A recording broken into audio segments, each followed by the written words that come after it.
Білем, ақшада емес. Ақшаны кімге бер? Қолыңызда 2 миллион теңге тұр дейік. Кімге бересіз соны? Кімге бересіз сіз қазір? Бір адам кәсіп ашқысы келіп тұр. 2 адам тұр, кәсіп ашқысы келіп тұр. Қолыңызда 2 миллион тұр. Беруіңіз керексіз біреуіне. Кімге барып бересіз? Қандай немен, параметрмен бересіз? Идея бәрінде бар.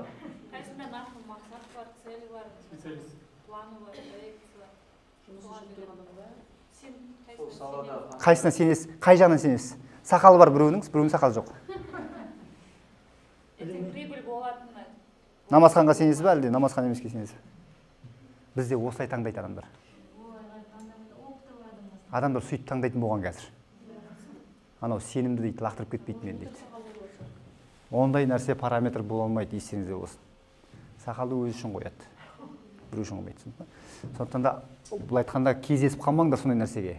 Бұл айтқанда адамның сыртқы көрінісі адамда ішін доказывать етпейді никогда. Түсінікті ме?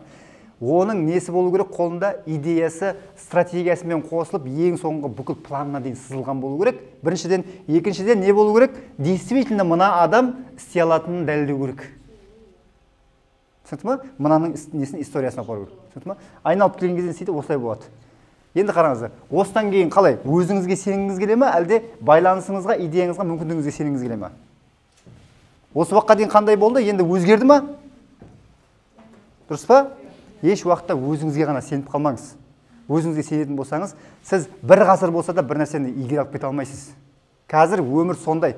Бұрын адамдар 5 жыл бойы бір нәрсені үйренетін болса, қазір деген уже қалып қойып жатыр. Кейбір нәрселер, кейбір білімдер уже сен бір айдан кейін оқысаң, ана білім жарамай қалып жатыр. Мен келіншегім программист оқыған ғой кезінде. Программисті бітіріп алды, үйленгеннен кейін, енді не істейсің, жұмыс істемей ақ қой деп қойғанбыз ғой. Сол өткенде бір кітаптарды қарап отқан кезде өзінің жаңағы 2005-те бітірген кітабын қарайды ғой. Тіпті анау деген вообще жарамайды анау вообще. Ана не бар ғой, программирование ішіндегі Visual Basic дейді. Visual Basic деген уже болды ғой уже. Компьютердің ішіне шығарып тастады ол нәрсені. Сонда оқыған нәрсені бір далаға қалып қойды. Көрдіңіз ба? Сол сияқты кейбір заттар бар. Сен қазір оқып жатсаң, ертең уже не оқып қалады, актуальны болмай қалады. Қазір осы бастан связь орнату керек. Түсінікті ме? Қасыңызда, мысалға, правила 1 метра деген бар, естеріңізде болсын. Правила 1 метра. Өзіңіздің қолыңыздан не келеді, және сіз нені қалап жүрсіз, әркімге айта беру керек. Менің әдетім сондай. Кәдімгі бір машинада отырып қалайын, самолет болсын, отырып қалайын біреумен. Саламатсыз ба, қалай саламатсыз? Уже профессионал болып кеткен шығар ана. Кәсібіңіз бар ма деп бастаймын әңгімені.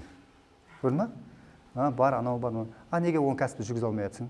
Жалданбалы болса тиісем анаға. Неге жалданбалы? Ұнайма, қатты ұнайма саған? Қатты тауып жүрсің ба ақша деген сияқты жайлап жүр.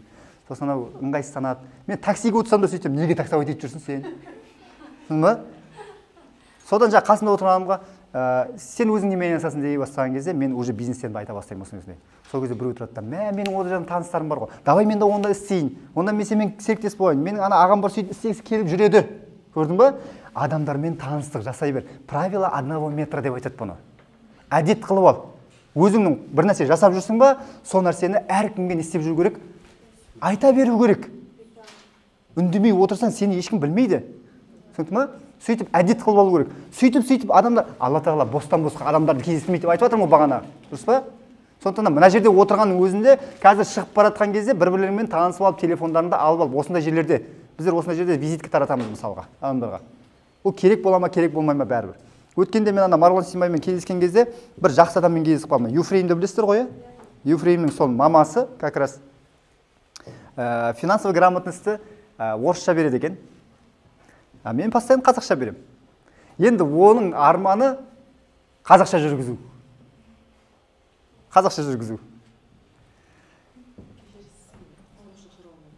Жақсы.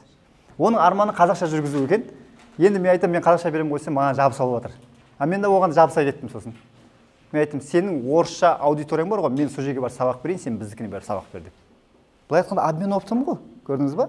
Сол сияқты адамдар бір-біріне постоянно адамның күні адаммен дегенді терең түсіну керек та негізінде. Түсінікті. Екінші, кедей саналар өзім істеймін ережесі және жалғыздық дейді.